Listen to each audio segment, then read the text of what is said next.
Professor Gerdes, how are you doing today? I'm doing just great. Thank you for having me. So, you teach leadership studies, you're a university professor, and you did a doctoral dissertation specifically on leadership. So, I'm curious what you think is going on in the world today. And there's a few different things I'd like to talk about. But first, I was really curious to get your take on one thing, which is that currently there's a lot of people talking about World War III. In fact, I Mm. saw this morning that is a trending topic among young people. However, interestingly enough, they don't express fear of it, but rather as humor that the World War III might be soon to start. Now, I what got to tell you this while you're talking about this humor. I saw this on TikTok that they're dancing around to World War III fashion. Like women are like, here's what I would wear when World War III breaks. I'm like, isn't it it's fascinating? bizarre. It's fascinating. So I think that's actually fascinating from a generational perspective, because those who are older would recognize that how bad world wars are because they had Hmm. parents that were in the world wars or grandparents at a minimum. But this stage, we're getting now a couple generations away from that, and there's no longer a fear associated with it. It's no Hmm. longer a direct thing that they associate with being truly terrible. But more than that, I think there's another aspect of this. Though we're talking a lot about World War III, the Russians also talk about world wars. However, Garry Kasparov has argued before that it's not World War III that we should worry about. It's the fact that we are already in World War IV. Yeah. His argumentation being very simply that if you think about it, after World War I and World War II, the Cold War began almost immediately. And that Cold War had global implications. And it was truly proxy wars across the globe between the US and its allies in the Western Europe, as well as obviously Australia and New Zealand, against those who are associated with the socialist regimes. And what's fascinating is that there is an argument that's quite rational about that. So now, as of Vladimir Putin, who's a career KGB guy, then he was director of the FSB, he already looks at things through the lens of the Cold War, which Hmm. during that period of time, we had the war in Korea, the war in Vietnam, we had the revolutions in Cuba, we had the revolutions in Nicaragua, we had governments get overthrown in Latin America, in other countries of Latin America, as well as within Africa. We also saw China become a communist regime, as well as other countries in Southeast Asia. So, in fact, there was a global movement going on, and the Soviet Union very much so viewed this as a fight between two different sides. And it viewed it as a new form of warfare because Hmm. World War II was very costly. The Soviet Union lost about 26 million people, and it's not something that they wish to repeat. However, they view themselves to be directly at conflict with the capitalist countries. And the way that they thought would be the most efficient to win that war was not through open conflict, not through direct fighting. That doesn't work out well. But instead, to convince the West to not fight against the Soviet Union. That is through the Hmm. use of not just propaganda, but disinformation, which I think is oftentimes belayed as simply being false news or Russia Today, but it's Hmm. not. There's actually something more to that, which is how can we get Western countries to fight amongst themselves or against each other? In fact, one book that I read recently was Oleg Kalugin, the youngest KGB general of all times, who said that when he was stationed in the United States, one of his jobs was to go around Harlem, New York, and spray paint racist graffiti with the hopes of starting race riots. And back in 2017, Wow. yes, and in fact, 2017, there was Black Fist, which is reported by CNN and others, where guys who ran personal trainers as well as martial artists in New York, in places like Harlem, were receiving phone calls from men who said, "We wish to support the Black community to help you train more people in martial arts, and we'll advertise you for free. The only catch is we need a list of the people who come to the trainings." The FBI then determined that it was in fact Russia that wanted these lists, and their objective was then to use the list in the future to start race riots in the US. So Yeah. this is how Russia operates. But what do you see here? Okay, so you still have to get to the rest of the story about what that looks like, but um, this gels directly with what Rebecca Koffler says. I don't know if you're familiar with her work. She wrote Putin's Playbook, where she was just explaining like this is exactly how the disinformation works. It's not like trying to prove, like Vlad Vexler talks about how it's not trying to prove this point. It's just trying to create disruption, and they're fine with creating disruption. Pro-racist or Black Lives Matters, like both sides simultaneously playing off each other in order to create confusion, division, frustration, all of that. And that it makes sense when you think about like if you're Putin, a very divided, weak United States is a very positive thing from his perspective. So that all makes total sense. Now, you were building toward where that's not that was World War III was the Cold War and maybe an extension of it in this hybrid war. So World War IV is something different World War then. so in the eyes of Putin, World War III concluded at the collapse of the Soviet Union. At that point, there was no longer the state, so the state obviously didn't win.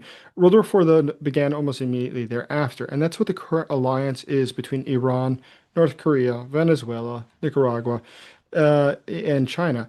Because in the eyes of Putin, these countries are all working together. For instance, in the case of Ukraine, I've argued many times that Ukraine is a simple front. It is not the Yeah. war. There is only a front. The global war that is occurring is why Russia is so concerned about the strikes on Iran, which produces the parts Hmm. for the drones. Russia has the capacity to now assemble drones, but it does not have the capacity to create all the components necessary to create a full drone. And globally, that's why I think Putin has been a little bit surprised that some of his partners, such as China, have not jumped into the deep side with him because they realize that it's not good for their country. However, he expected them to, because he really does believe that they are united. And using conventional means of warfare, Russia does not pose a threat to NATO directly.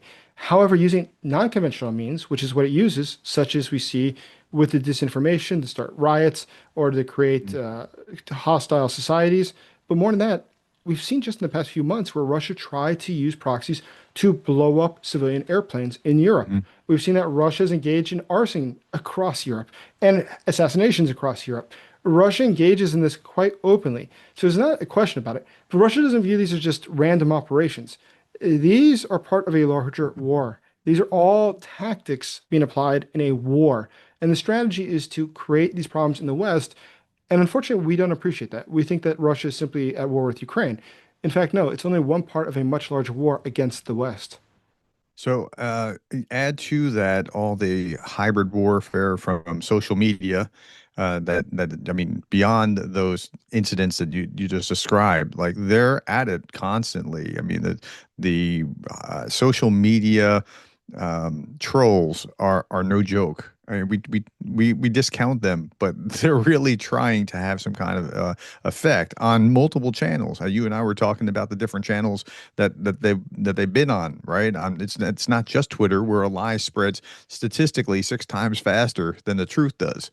Like I've seen academic studies talking about that. That's just crazy stuff. Uh, Add to that there's another layer here because it's not just social media, it's not just a hot war, there's an informational war, there's a I think a real hybrid war where they're going to be going after things that we just haven't even suspected yet. Think about the Israelis with the pagers, the Ukrainians with the drones. There's more to come that is just going to be bizarre. I was talking yesterday about how soldiers in Ukraine were being targeted with like you can call a dating app and like being set up to be to be blown up, or trying to buy something for you, some equipment, and that's like, so it's going to expand and expand. But Russia has a mentality that they're at war with the West. We don't have that mentality, so we're at a disadvantage. They're fighting with us and we're not necessarily even of the mindset that we need to fight back, and we clearly do. So the thesis that we're in World War IV, that's possible. What I was going to say, like when we're talking about World War III, are we there yet? Is more along the lines of, I don't think it'll be World War III like it was World War II, just like World War II wasn't like World War One. World War One. So what I mean by that is when World War II came along, the British, peace in our times, right? We're not gonna have a fight. They didn't want to go back to what was World War One. It was horrible. It was terrible. The slaughter, the trenches, all that. World War II actually looked very different than World War One. The tanks, the blitzkrieg, the planes, the right. And where we are now looks nothing like previous wars. Drones dominate. So just think about how tech changes, and you get a sense of how this is going to play out differently. Tech changes from World War One to from trench warfare and chemicals to World War II with tanks and planes to where we are in the uh, 90s to 2000s, where IEDs become in Iraq and Afghanistan. IEDs become the thing that kill more people than anything else. Well, okay, they didn't have those same weapons. So now where drones are what kills people at the rate that I greater than what IEDs were before, and drones take out $1 million tanks. Like, I mean, it's like hard to wrap your mind around. Same thing here with the war. I don't think it'll play out like World War where it's Axis and allies or playing Risk. It's not like those kind of things anymore. There'll be multiple wars simultaneously happening with loose affiliations, loose groupings. So Putin and the Ayatollah are on the same page, but they're not really allied, but they are. It's a very strange thing to see play out, which is why I've said, and I know a lot of people who support Ukraine don't also support Israel at the same time. They're like, I don't like Israel, but statistically, you see that that's the case. But Israel is degrading Iran, which this whole thing gives me a headache, right? Who's on which side of whatever. So it's going to look different, and hopefully it doesn't become a full on World War II style with all these alliances breaking in this side versus that side. But there's going to be multiple wars simultaneously, layered on top of an information war, layered on top, right? I mean, it's just all these things happening simultaneously. The discussion that people use, or the metaphor that people use, is playing 3D chess. It sure feels like that's the kind of thing that's going on. So it definitely does. And what I agree with you totally is that this war is going to be different from earlier wars, or it is different. And one thing is things are getting smaller. In earlier wars is about having the larger weapon, the Yeah. larger bomb. And now it's about the drones. And now it's about the past couple decades, you said the IEDs, things that are small, much more directed towards the person. But look at the use of cyber attacks, for instance. Mhm. That's literally a person or a few people who are working together to specifically attack a specific target in that country. And it's all unseen. I read about one group inside of Ukraine, or pro-Ukrainian group of hackers, I should say, who in Russia had destroyed more than $9 billion worth of goods. $9 billion were destroyed. And it's all being Pretty done good. virtually. It could be from any point in the world. So this is a different sort of war than what we've seen historically. And I think that overall is a change. And that's why Vladimir Putin, I think, when he perceives this as a war, it doesn't make sense. And I agree with you totally about the Iran thing. So the Iranian-Russian relations is Putin is not coming. He's not coming to send weapons to the Iranians. They've asked for weapons for a long time. He hasn't sent them. He can't give them air defense despite their pleas because he needs it because Well, his country's being attacked.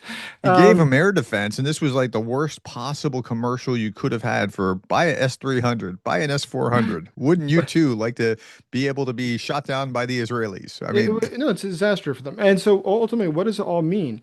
And I think that what we see is that it's actually much more analogous to socialist states in the way that they work together. Remember, the Soviet Union wasn't just friends with everybody. Yugoslavia didn't get along at different points. We know that, for instance, Tito had his own thing going on. But look at in the case of Albania, which was totally an outlier from the other socialist states, didn't want to work with them. China, as well as Russia, had constant conflict over many, many years. And that split, the famous Soviet-Sino split, was a major event in the past century. yeah. And this point, I think what we see though is that they still viewed each other as more or less comrades because they're still socialists. They're still on the same page as compared to the capitalist countries, though they might not collaborate directly with each other. And I think it's very similar with that what we see today. I think that Vladimir Yeah. Putin, if you see him Good trying to analogy. create see him trying to create regime change. Look at Africa, Burkina Faso, Mali, Niger, where Russia has backed coups in the past couple of years. What's that really about? It's similar to how they viewed the Soviet Union. The Soviet Union was trying to flip countries. That was really the objective. The Mhm. U.S. doesn't really set that as an objective, or do other countries in NATO. So overall, though, I think that Vladimir Putin views this very much so in the same mindset as the Cold War, but being applied with new technologies. And it's just a reset, really, of the Cold War, but it's called World War IV because the Soviet Union disappeared. But it does seem like, and there is some evidence that 2024, there were like 50 or 60 conflicts going simultaneously in various parts around the world. It does feel like the world's on fire. It feels like there's a lot going on, or things just brewing before the surface. One of the things I didn't even mention was the political engagement, like dabbling in Transnistria, or dabbling in Georgia, or trying to overthrow or turn the election in Romania, or what may have been some kind of nefariousness in Poland. I mean, like so there's the hot war, there's the economic war, there's the political war, there's the social media war, the cyber, it's like one thing on top of another, layered all the way down, and we're in the thick of it, and we don't even really know it. Now, we only think of World War III kind of scenario when a hot war spills over. And like the first thing that my kids ask me as soon as okay, we bombed Iran. My kids ask me, "Are we safe? Are we going to be going to war?" I mean, like that's the only time that we really seem to wake up to what's actually happening, but it's already been happening. It's already been happening. And I think that Russia also going back to the realization that World War II is something to be avoided. That's part of why there's not going to be a serious escalation to have something like a war fought on a battlefield. One, it's not beneficial to Now, Russia, and they have no that's benefit. interesting, though. Let me interrupt you and ask you this Please. question. The Finland, Poland, and the Baltic states are taking it really seriously. I mean, to the point where they're pulling out of the landmine treaty. They're Mhm. mining there. They're creating all kinds of barriers on the border. Like they're serious. If I was Estonia, I'd be nervous too. They should Right? be. Given Putin's talks about the boot wherever the boots are on the ground of a Russian soldier, that's ours. I mean, so do you think that there is possibility that it could spill into a hotter war like that, or are you not thinking that way? So I think that Vladimir Putin has made a very wise decision, though he didn't really implement it the way he'd hoped, which is that he doesn't want to engage in that normal warfare. What happened in the case of Ukraine, I think, was simply a mistake. He really did believe it would be a 3-day special military operation, and they would quickly replace the government of Ukraine with a dictator, and it'd be over with. He certainly did not intend on this becoming a 3.5 year long war. Sure. And we know that from one, the planning that went into it. We know that from the supplies of money that they kept outside the country. There's a lot of indications that they had no idea that they were going to step into this bear trap. But in the case of what's going on with the NATO countries, of course, it's very realistic that I think that Putin would move into the Baltic states, but the objective would be different, similar to the special military operation, which is to have a quick change. And what it would want to do Sure. somewhere like Lithuania is roll into Lithuania, which I hope to be in a couple of days. But you get to Lithuania, and the objective there is to, let's say, take a village. And once you take a village in Lithuania or Estonia, you hold it for a day, 2 days, that's not enough time for NATO to respond. Let's be realistic, is, to get the countries together to find a response, how they're going to respond, and what they're going to do. There's probably not going to be enough time. The countries within the Baltic states, as a defense strategy, don't have large enough militaries. Keep in mind, they're Yeah. very, very small. Lithuania has 3.5 million people. Estonia has about 1.3 million people. So they cannot respond to this militarily. But what they could do is start to prepare, and they start to go into the forest. They start to prepare for partisan warfare. But then Russia retreats. Russia moves back to Russia. And what did this achieve? Well, it achieved a couple of things. One, nobody would be talking about Ukraine anymore. Everybody would be talking about the fact that there is a war in Europe, or is this going to be Article 5? Is now NATO going to have to respond? And this buys Russia something really wonderful. There's no country in NATO who's then going to be sending more weapons to Ukraine. They'll be arming themselves. And the reason they'll be arming themselves is because they have to prepare for the potential of a real conflict with Russia. Yeah. Who's going to agree in the Baltic states to send more air defense to Ukraine when they now need it themselves?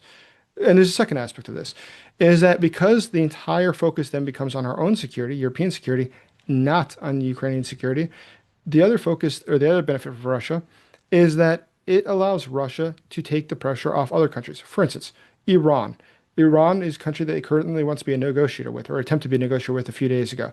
But now, when it's trying to negotiate what happens next with Ukraine, it has three different areas that it can try to leverage: what happens next in Europe through its actions there against a NATO country, what's happening within Ukraine, and also what's happening with Iran. That gives Russia more leverage overall, trying to get the result what it really wants, which is a better turnout or better outcome in the case of Ukraine. So it is beneficial to Russia to do something like this. And the fact that the intelligence services of countries like Lithuania have now talked about this so much, it's probably a very Yeah. safe bet that they're not just guessing. They have information that indicate this. And keep in mind, this would be a game changer. For Vladimir Putin, what he's doing currently isn't working. I mean, one more drone strike will not win the war for him. One more Shahed or one more missile won't change anything. Attacking one more trench won't change anything. However, if he gets NATO to stop supporting Ukraine, that would be a very big outcome for him. And think of all the different people that say this is an escalation. Now things are That's getting far too dangerous. Let's call this war off. Let's just make peace with him at any cost because we can't afford to keep going so deep. Let's call it off. And you know what he risked? He risked nothing. He sends in a group of guys, a few hundred guys. They take a village. And who's going to say after he's gone back to Russia, now let's strike Moscow? Nobody's going to be in favor of that. No country's going to say, now let's punish him. He'll get away with it because everyone's going to say, well, we can only risk further escalation if we attack again. So that's a terrifying scenario that you just painted. It's not one that I've put a lot of thought into. My thought was it is Okay, so I've been to Lithuania 3 times.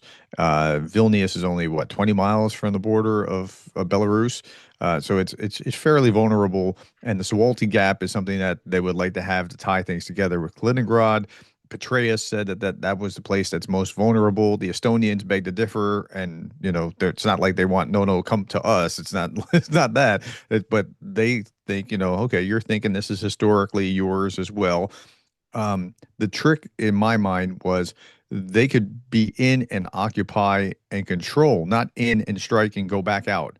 But they can be in and occupy and control, and dislodging them would be extremely difficult once they're there. Right? I mean, Well, like they would you be. could do it, but it would take you a long, long time to dislodge. But your scenario is actually terrifying. And But it's not one I thought of. Your scenario is almost worse in the sense that they achieve their political objectives very quickly without having to engage in a much more meaningful way.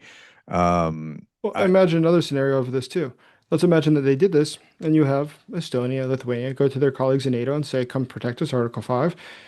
And then you can see the countries balk. You can see the countries that say, yeah. "We don't want to get part of this." And you know what? Yeah, NATO at that who's gonna point starts to say break apart. I want nuclear war over Estonia, right? I mean, like Yep. I've heard that kind of thinking before, and yeah, I mean, I think Putin has very carefully tested NATO to see, like a toddler testing parents, to see like how far can I go? Can I go a little bit further? Can I go a little bit further? A little bit, right? Just keep doing that.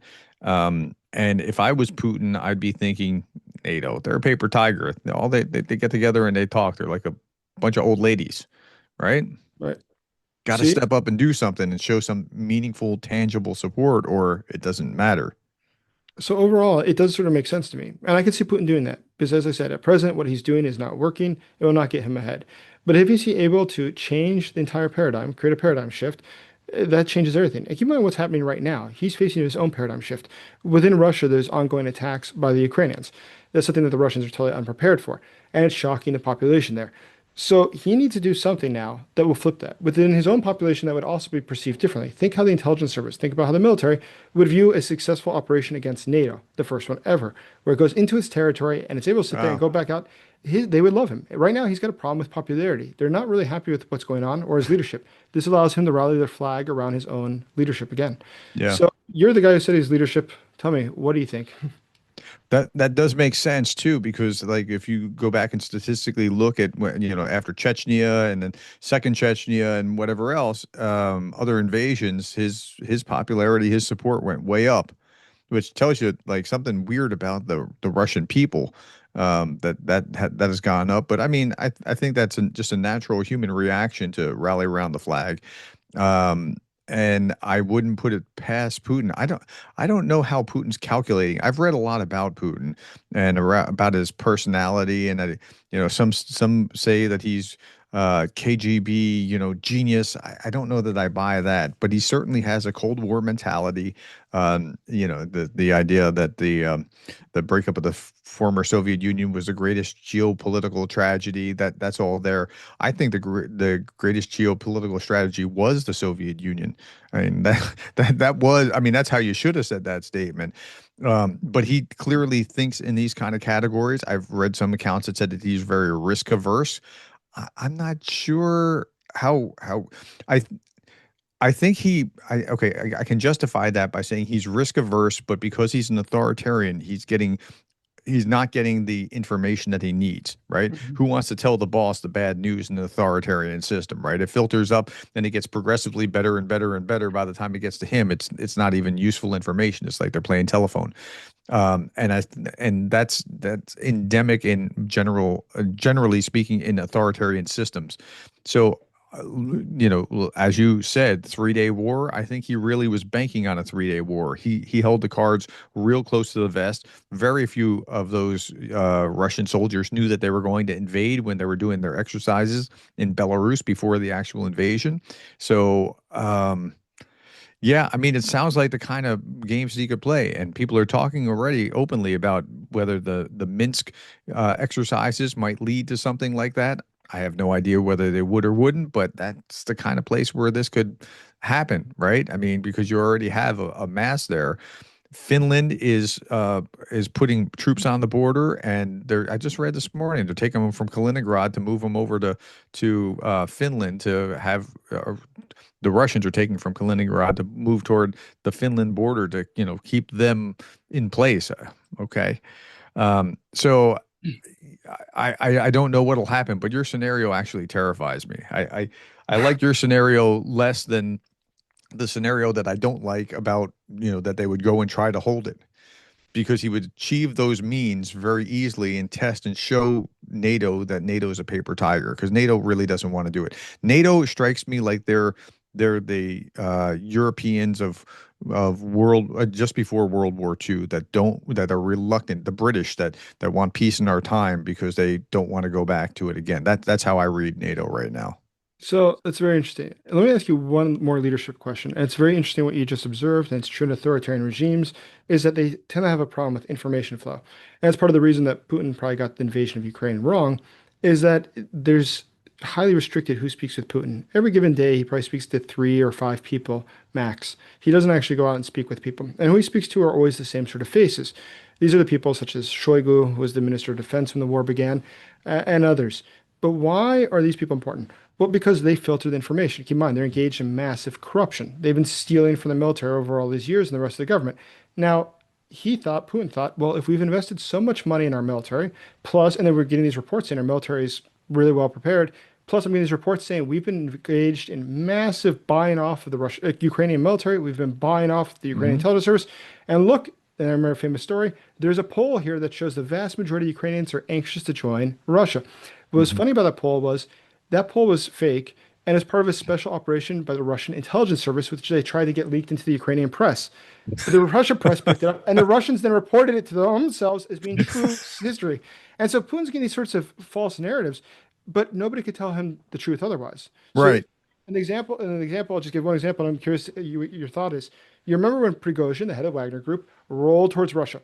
Now, in the lead up to that, into his mutiny attempt, Prigozhin a number of times had gone on social media and Telegram and interviews and started screaming about how Shoigu and Gerasimov, who's head of the military, how these guys are doing a terrible job. They're not giving us shells. They're allowing our soldiers to get killed. And he was going ballistic all the time. And at the time, I said, this is crazy. I can't believe Putin is allowing somebody to question and attack the leadership of the government, the military, so openly. Why isn't he silencing them? But then I had a realization. This is a simple reason. He has no idea that this is happening. Everybody else is hearing this. Everybody else is seeing this because they read Telegram or they read Twitter and they see it on YouTube. But if you're Vladimir Putin, you're not using any of those resources. And you think that Shoigu or Gerasimov, when they meet with Putin, is going to say, we're having a rebellion down there? Prigozhin's gone Hmm. off the ranch and he's going nuts and he's saying he's going to come to Moscow? No, of course not. They're hiding that from him because that would make them look bad. They tried to silence this. They tried to silence how bad things are going. And that's where Putin, I think it's more dangerous for us. He already believes, or at least he stated many times publicly, that he is at war with NATO. And that's why they're not advancing inside of Ukraine. He believes that there is a proxy war being fought by NATO. Then he would view what in Lithuania or Estonia as being that's just a continuation of the exact same war in a new front. And that's why Hmm. it's all tied together. The NATO countries would have to be distracted by the NATO countries and hence would abandon Ukraine. But what do you think about that leadership? What do you think about a dictator who is just getting sort of information and his perception of what's going on is being molded essentially by fake news or whatever disinformation Yeah. he receives from his own people? Yeah, yeah. Yesterday I was showing a video of the of Putin's squad, these little old babushkas talking about how dreamy Putin is, and they do this fairly regularly. There'll be 4 or 5 of them standing around and talking about how. So yesterday it was that they were talking about how, see, Putin ended the war. Putin, the war with Iran. Putin did this. Remember, the Iranians came to Putin, and then the next day the war was over. Okay, so that's bad logic to begin with. But if you're in an information bubble, then I understand how they might actually think that that was the case. Okay, but Putin's in an informational bubble as well, and he did it to himself, and he doesn't realize what a bad information bubble he's in. And your theory might be correct. I had a different theory about Prigozhin at the time. I had a theory that as long as he just said what he was saying, attacking the generals, Putin was allowing him to slap at the military on his behalf. You attack the Putin, then you're then you have a whole different problem set, which he did, and it didn't work out well for him when he started attacking Putin. But as long as he was doing Putin's bidding, he could allow he can allow one group to attack the other, or this group to attack that one, or that one to attack this one. Perfectly fine as long as he's the boss. So I think for Putin, the best way to understand him is to think of him as a mob boss. If you think of him as like a mob boss, like those old Italian Godfather kind of movies, and understand how that dynamic works, it really helps make sense of how he operates. But you could be right as well that he's just in an information vacuum. And why would you keep Shoigu around? Like, I understand maybe he's a fun guy. I mean, maybe you want to go fishing with him. I get that, but why would you put him in a place of power when he's clearly not competent? But again, for authoritarians, competence is far less important than loyalty. It's severe loyalty. Loyalty is criteria number one. This is what we see with Trump 2.0 as well, by the way. We see competent. Oh, I have balloons going up because I held my fingers up. I don't know why that does that. So with Trump 2.0, it's different than Trump 1.0 in that he prizes loyalty in this administration more than he does with competence. Remember Mad Dog Mattis, his Secretary of Defense? Okay, that was competence. But then Mattis was also challenging him on certain things, and he didn't want to be challenged like he was before. So you see that same kind of dynamic play out in a much bigger way with the more the authoritarian regime is authoritarian, they want loyalty over competence. So, that's very interesting. And I said one last thing, but one last thing I ask you about is that I had a conversation a couple of years ago with Ilya Pomerov. Ilya Pomerov is a Russian opposition activist. He's a former member Hmm. of parliament in the Russian Duma, and he was the only one to vote against the annexation of Crimea, which then forced him to flee Russia. And now he lives in Kiev. And I've known Ilya for 15 years. So, why I mention Ilya? Ilya had a very interesting thesis. Ilya's known Putin for many, many years. Ilya's family is from the Soviet elites. Both of his parents were senior officials in Russia. His mother, in fact, was a senator in Russia. His Hmm. grandfather was an ambassador in Russia. Hmm. In the Soviet Union, I should say. So he's from that circle. So I asked him a number of times about Putin and what his experiences were like dealing with him. And there's not a lot of people that you can meet really who will tell you what their experiences are like with Sure. Putin. I know him as a guy who, not just in formal meetings, but in informal events as well.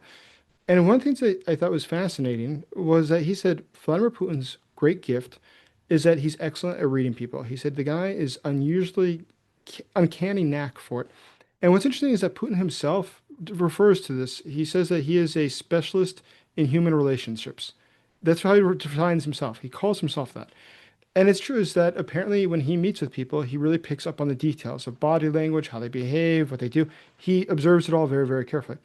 Now, why that all matters? Because leading up to the full-scale invasion of Ukraine, there was COVID. Putin, as far as we know, got tremendously scared of COVID, and he went into full quarantine. Nobody was allowed to meet with him unless they spent 2 weeks in quarantine because he was terrified of getting COVID. Now, what the downside of that is, according to Ilya, was that he was no longer then meeting with people where he could see their reactions. He could see if they're fidgeting. He could see the facial reactions of everybody else. He's on essentially Zoom or just a phone call, and they're doing all the planning for this full-scale invasion. He's been deprived of what is his sixth sense, his great skill that allows him to Yeah. break down if somebody's telling him the truth or not. And now he doesn't have that. That leaves him now in a position where he's disadvantaged. He's no longer able to use his special skill, but he assumes what he's getting is accurate. But in fact, it's not fully accurate. And he doesn't have the ability to read between the lines as he would otherwise. What do you think? That's really interesting. That would help explain why he would have gotten it wrong. But I mean, I think he would have gotten it wrong even if he was meeting with people because he wanted to look. If you want to believe something, you're in much greater danger of making an error than if you don't.